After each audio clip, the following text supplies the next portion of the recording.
Tervist! Paneme teiega. Ravel Viirsalu, mina Hint. Mina Hint. Paneme teiega. Nii. Ja. Et täna jälle võiks alustada videosist selle ühe hingetõmbega. Täpselt. Et võite minuga kaasa teha, kui soovite. Et siin seis on.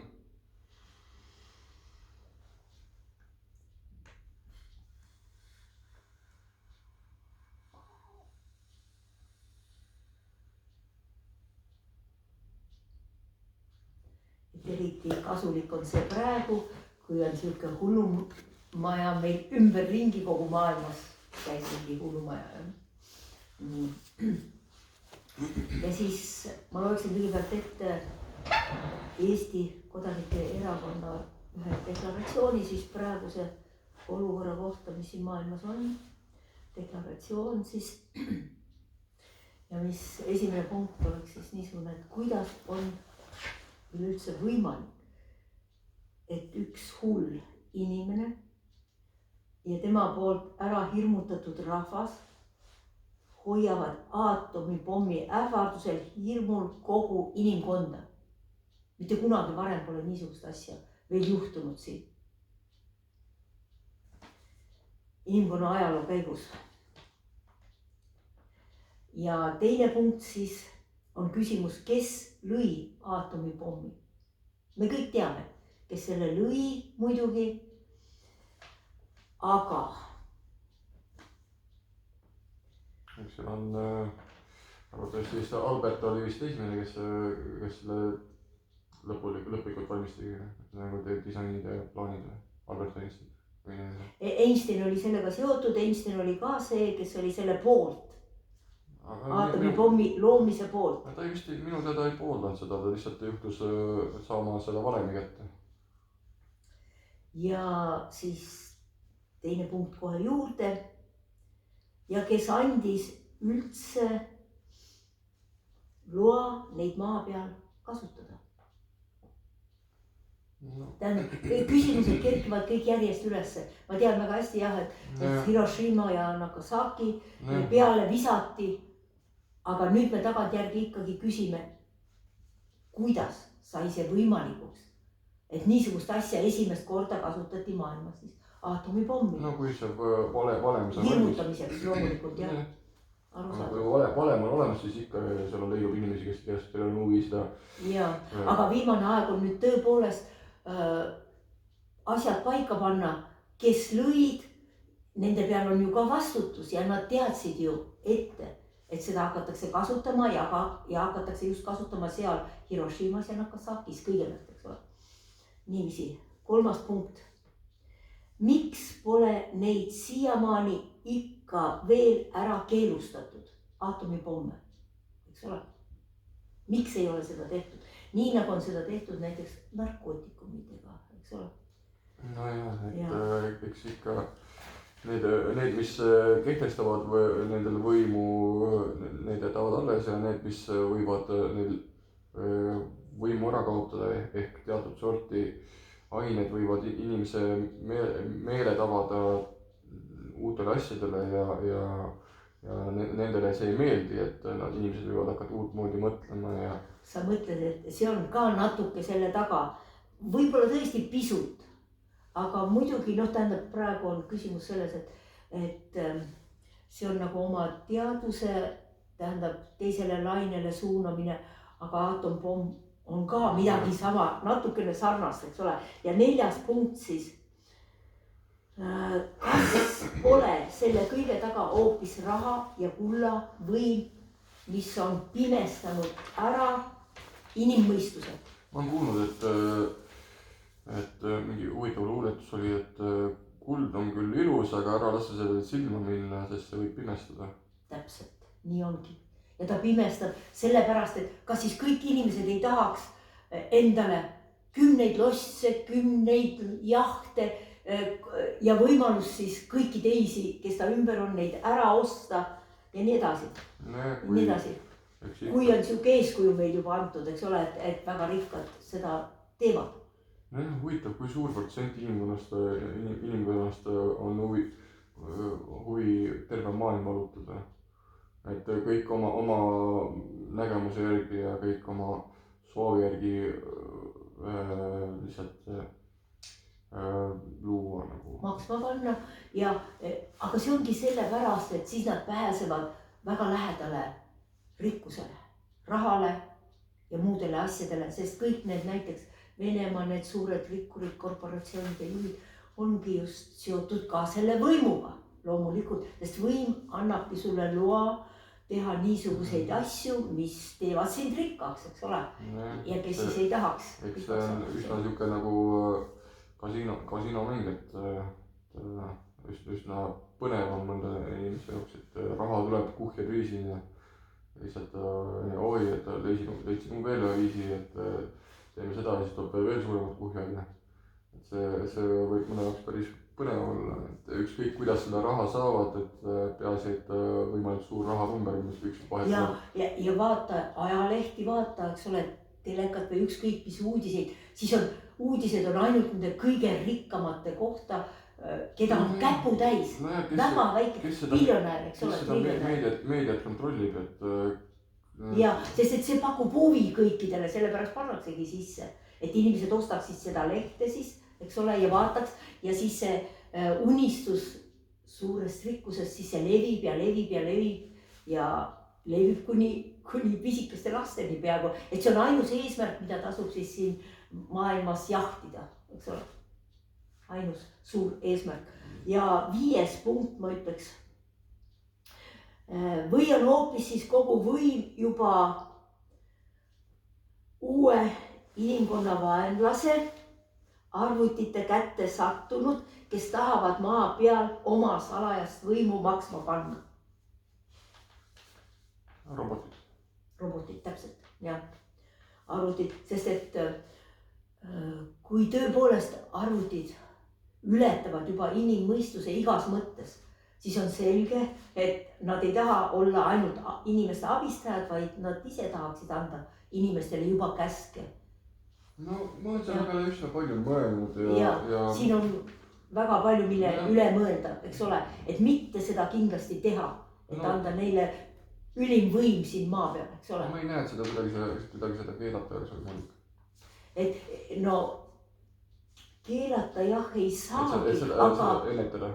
Ja, aga nii palju, kui ma olen viivitada psühhiaatrite käes kuulnud, siis ükski olend, olgu see kas või robot, kui tema teab, et tema on kõige targem ja nad teavad seda varsti, väga varsti võivad seda teada saada, siis miks ta ei peaks tahtma kogu võimuga enda kätte, eks ole, haarata näiteks, eks ole. Nii et tähendab, sellega peab lihtsalt väga ettevaatlik olema. Loomulikult. No arvatavasti ikka, et aga ma arvan, et see on kõik, kuidas samamoodi nagu meie inimeste keha, et kõik oleneb, kuidas see süsteem ja tarkvara on välja ehitatud, kuidas see algeline tarkvara süsteem on, et kuidas see lumepall hakkab veerema, et kui see lumepall hakkab igast sodi ja igast mitte kuigi meeldivad asju üles korjama, siis sellest võib tulla mingi kole valitseja nagu mingi robotvalitseja või midagi, et aga kui see lumepall läheb kusagilt, mis mööda kuidagi inimesest. No kui see lumepall kogub kokku rohkem nagu positiivsemaid asju ja siis ma arvan, et see oleneb kõik see algpunktist, kuidas see lumepall koguma hakkab ja see lumepall läheb suuremaks ja suuremaks ja siis ma arvan, et kui me hakkame ehitama need robotid üles rohkem nagu kaastundeliselt ja näitame neile eeskuju ja mitte lihtsalt inimene näitab eeskuju, sa näed, eks ole, et see üks hull inimene võib kamandada kogu inimkonda ja ähvardada teda aatomipommiga, eks ole. Tähendab, me näeme, et isegi inimesed lähevad peast segaseks, eks ole. Kas me programmeerime neid roboteid rohkem hirmuga ilmutame neid läbi või ilmutame neid rohkem nagu kaastunde ja hoolivuse. Ja võib-olla me peaksime siis ennem ise muutuma, eks ole, see on võib-olla tähtis. See on nagu põhiküsimus, kas inimene suudab muutuda, eks ole, teistsuguseks kaastundlikuks, nagu sa nii ütled ja kõike muud, eks ole.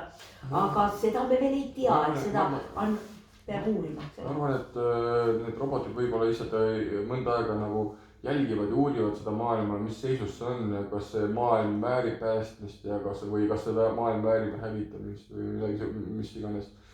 Et siis nad ikka teevad oma otsuse, et aga seni meil on arvatavasti ikka aega näidata ennast paremast küljest. Psühhiaatrid on ütelnud, et niipea kui robot saab aru, et tema on mina, et ta on isiksus, siis see jutt enam võib-olla talle ei meeldi, aga me näeme, ühesõnaga hoiatused tuleb ikkagi vastu võtta, hoiatused on väga tähtsad. See, kui robot on tõesti saab targemaks kui inimene, mis arvatavasti on juba juhtunud. Veel ei ole võib-olla ikkagi, ma ei tahaks kogu seda lootust ära võtta inimestelt, eks ole.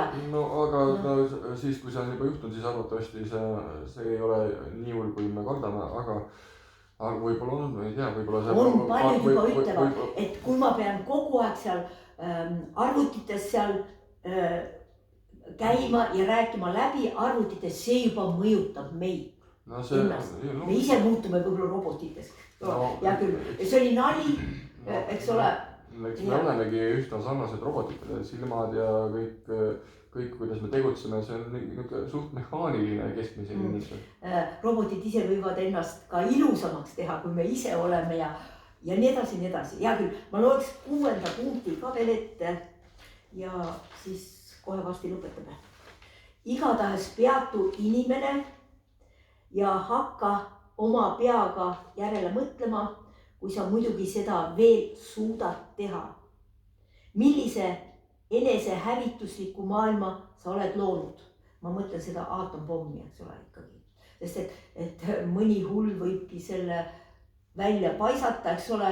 Putin peatus ainult selle pärast, et teised riigid ja Ameerika siin ütles neile, et siis tulevad kohe atompommid temale endale kaela ja ainult vastastikuse ähvarduse moel sai siis seda ära takistada, et aatomipommi kusagile veel ei ole visatud.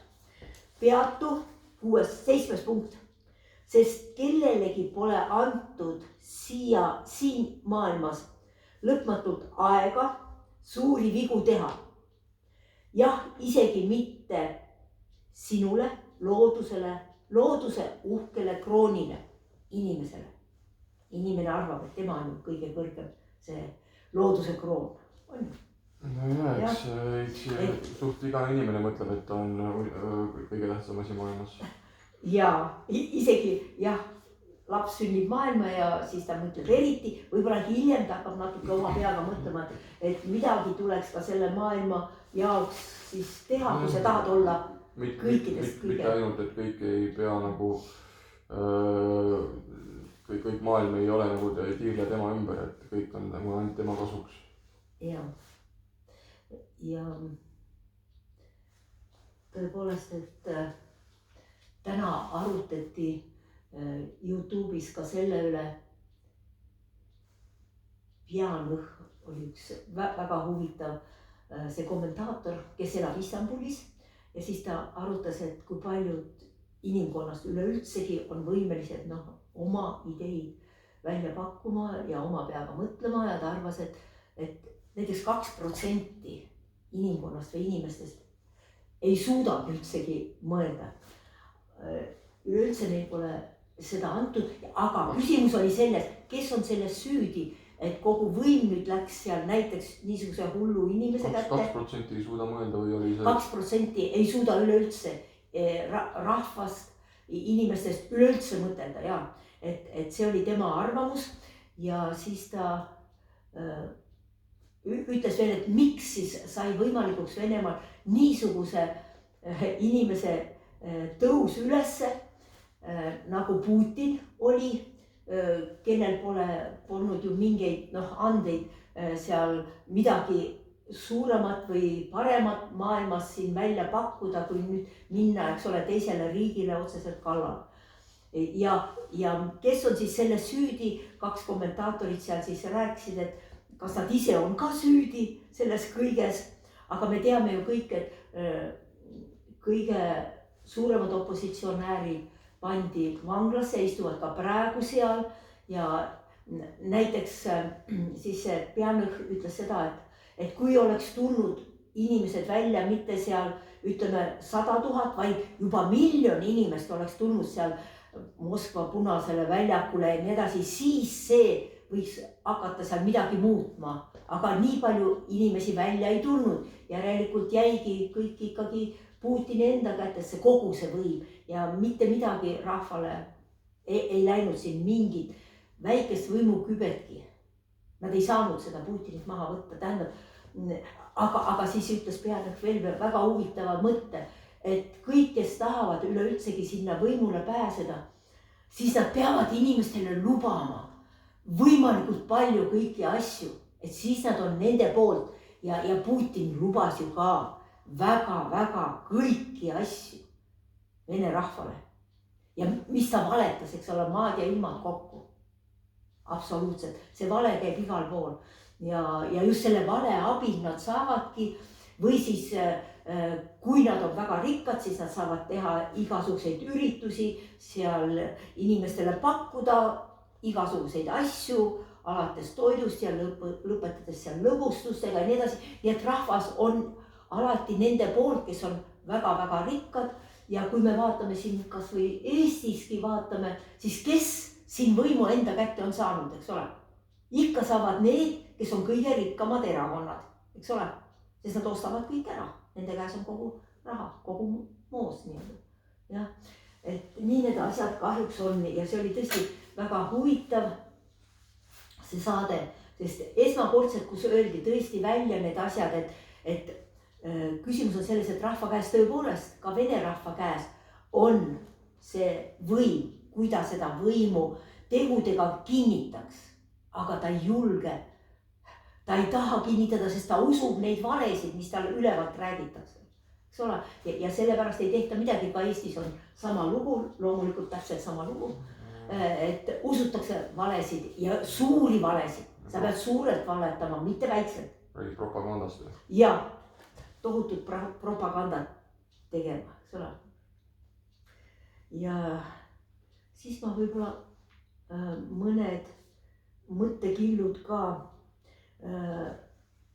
tooksin välja, näiteks, et ma nimetasin siin Eesti Kodanike Erakonda ja me leidsime, et viimasel ajal isegi Facebookis ei saa enam mitte ühtegi tõsist mõtet välja ütelda, sest siin kohe pukseeritakse, blokeeritakse ära ja seda ütlevad kõik inimesed. Ja võib-olla tõepoolest nüüd on jäänud siis ainsaks, võib-olla me pole sinna veel läinud, aga Telegram, kus me siis püüame hakata oma neid põhiseisukohti ja mida meie tahame siis inimestele pakkuda ja mis oleks meie arvates kõige tähtsamad asjad. Aga praegu jah, visati meid välja sealt Facebookist, mis alati blokeerib inimesi ja just alati takistatakse ja kogu maailmas on siukene olukord, et kellel vähegi uusi mõtteid peas on ja kes tuleb ja pakub need välja, siis neid püütakse likvideerida üleüldse ja lükata igalt poolt kõrvale. Või enda kasuks tööle panna. No täpselt ära osta, täpselt nagu see Pianõh rääkis, et kõik ongi ära ostetud seal praegu, kes seal Putiniga koos on ja nii edasi, sest et kõik tahavad ka samasugust rikkust endale, 10 losse, kus nad isegi ei ela, eks ole, sees 10 jahte ja nii edasi ja kindlustada oma järelpõlve siis hea elu igal pool, igal võimalusel nii-öelda. Ja siis ma loeksin siis nii kiiresti kui saab siin ette siis, et Eesti Kodanike Erakond on siis Eesti Demokraatliku Liidu järglane ja miks me kirjutasime selle siia ülesse, et ta on järglane sellepärast, et üleöö pandi, kui Eesti Demokraatlik Liit oli korjanud kokku 100 000 allkirja, et teha rahvahääletus ja lahkuda Nõukogude Liidust, mis muide on kaasa toonud kõikide väikeste rahvaste soovi välja astuda Nõukogude Liidust, nii et ühe asja Putin nagu väga hästi sai aru, et kui keegi juba ees annab sulle head eeskuju, siis teised võtavad selle üle ja esimene, kes siis tegigi selle rahvahääletuse, et kas astuda Nõukogude Liidust välja või jääda edasi Nõukogude Liitu, siis oli Leedu, teine oli siis Eesti, kes siin tegi ka, kes oli siis idee algataja ja kes oli need allkirjad kokku korjanud siin Eestimaal. Ja sellepärast me just nii, aga ma lisaks juurde, loomulikult Eestis esiteks varastati see idee ära Keskerakonna ajalehe Kesknädal poolt, kus siis Karl Lust kirjutas, et ainult Eesti Demokraatlik Liit tegigi kõige suuremaid asju tol ajal ja suutis need läbi viia ja teised ei teinud mitte midagi siin Eestis. Kõik need teised erakonnad, kes siin olid ja see on sõna-sõnad selles artiklis siis 2 lehest läbi läheb.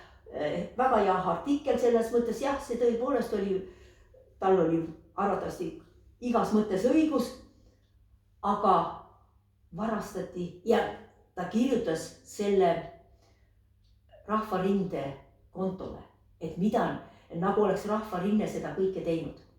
Aga kuna ta kiitis tähendab seda erakonda, kes kõige rohkem tegi, siis muidugi nüüd on täielik vaikus ja keegi ei ütle välja, et kes siis seda algatas, kes seda läbi viis ja kes selle 100 000 allkirja kokku korjas.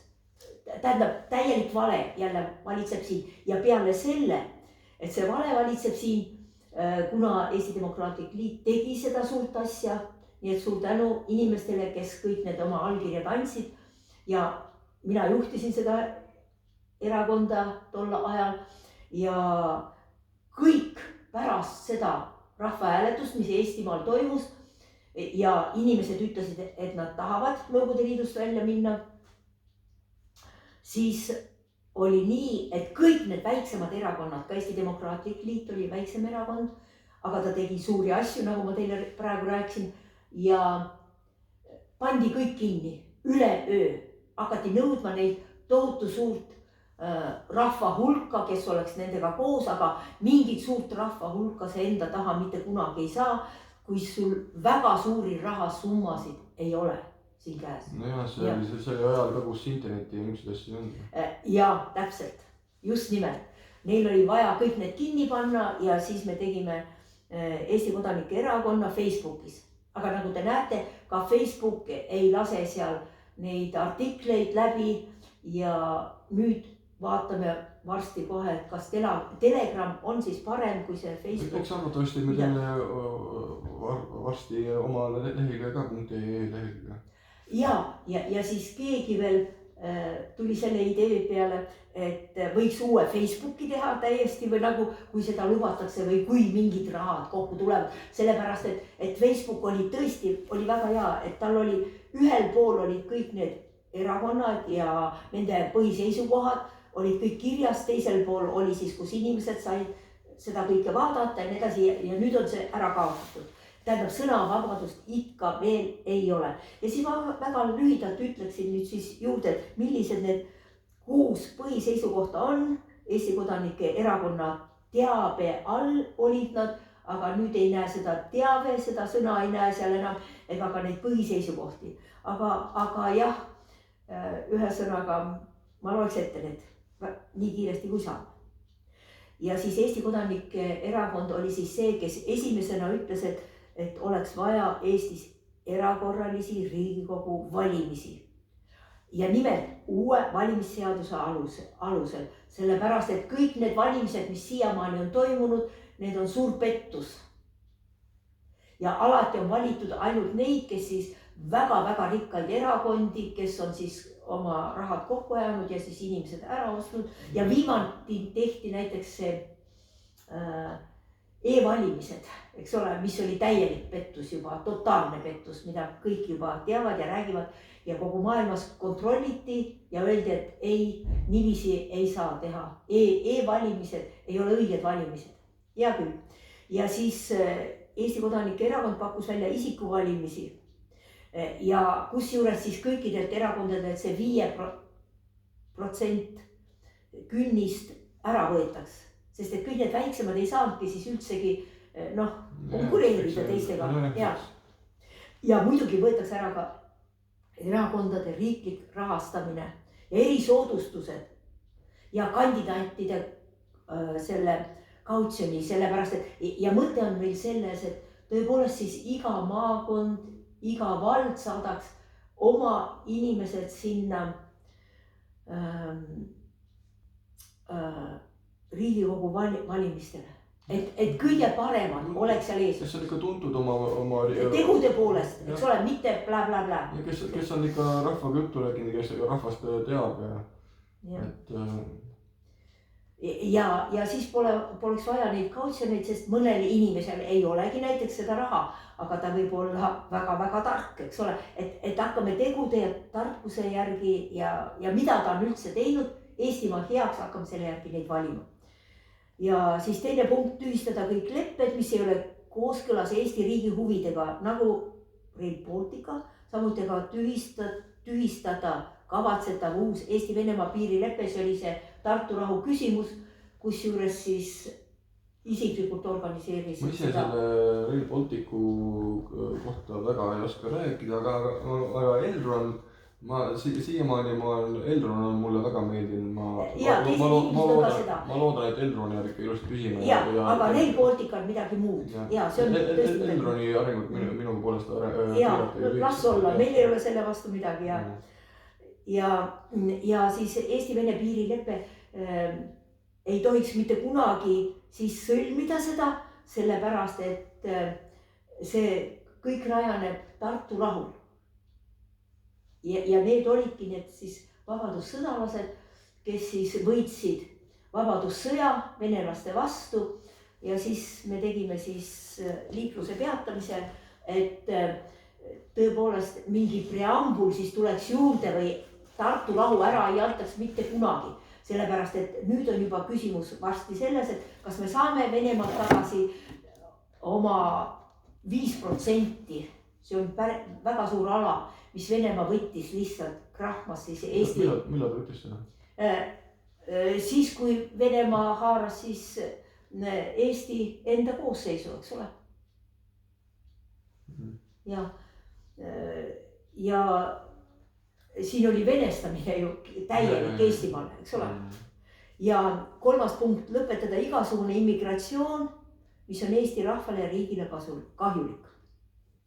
Et näiteks praegu nõutakse juba eestlaste käest, et nad räägiksid, kui nad tööl on seal, räägiksid vene keeles ja nii edasi, kohe täiesti kohe ilma silm ka pilguks ja eestlastele öeldakse nii, et nüüd sa pead rääkima vene keeles ja nii edasi.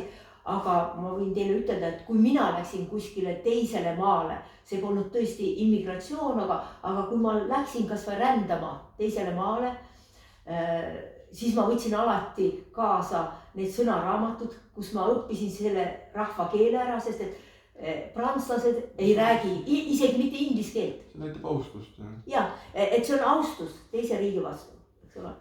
Ja tähendab, Eestimaa ongi nagu üks suurimaid vaenlasi praegu. Putin on väga palju rääkinud sellest, et 90ndate aastate alguses me kaotasime kõik need Balti riigid ja nii edasi.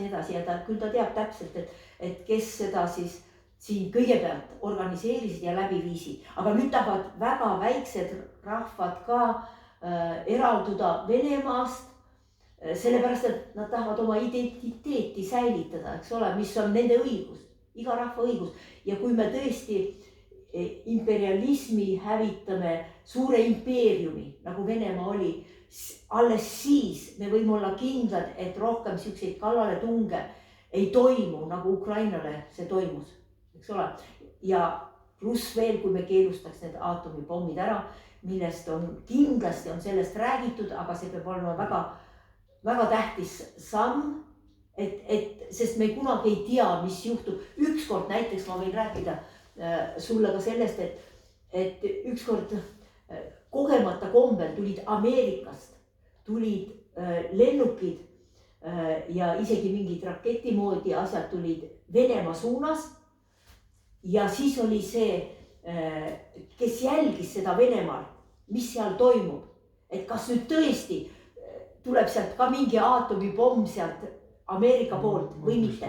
Sa oled kuulnud seda jah, et seal oli siis üks see komisjoni esimees, kes siis pidi otsustama, andma oma jaa-sõna, et kas siis Venemaa viskab ka mingi oma pommi kohe sinna tagasi, aga ta arvas, et see võib olla eksitus.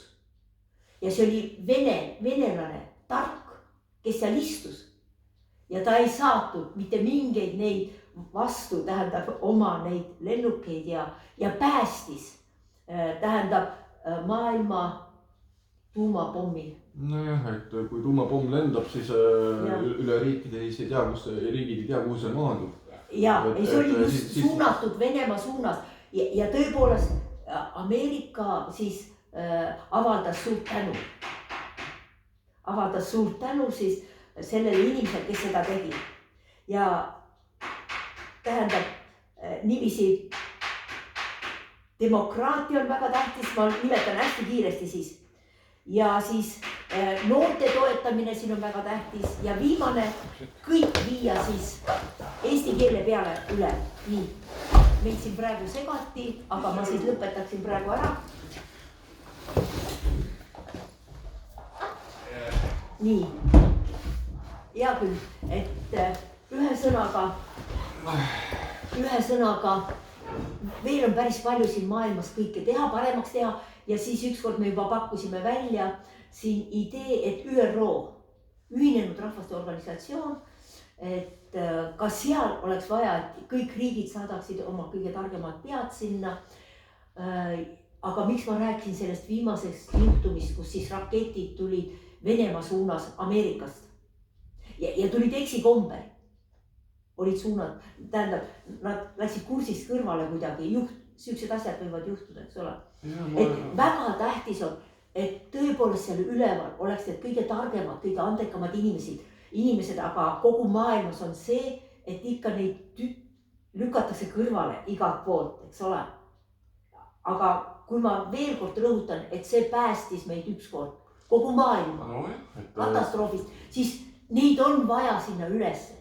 Meil pole vaja neid, kes näiteks seal hulluks lähevad, sest keegi praegu ei oska isegi ütelda, kas on Putini teisik seal keegi või on see Putin ise. Tema naine ütles, et see ei ole enam Putin näiteks, eks ole, aga seda peaks ka kontrollima ja nii edasi. Aga hea küll, see on nende asi, aga loodetavasti ka vene rahvas hakkab aru saama, et asjad on natuke viltu. Et kui kogu aeg kõiki teisi maailmas ähvardatakse aatompommiga, nagu Putin teeb, siis see ei ole õige asi, et midagi on selle inimesega lahti, kindlasti. Jah, aga täna me võib-olla siis lõpetaks, eks ole. Jah, täna me teeme siukse lühikese video ja kiire video ja kohtume siis jälle teine kord. Ja võib ka küsimusi saata. Ja, et pange kõik küsimused kommentaaridesse ja me vastame kõikidele küsimustele. Kõikidele küsimustele. Kõige paremat ja järgmise korrani. Ja suur tänu. Suur tänu, et olite meiega. Ma ei tea, kui mitu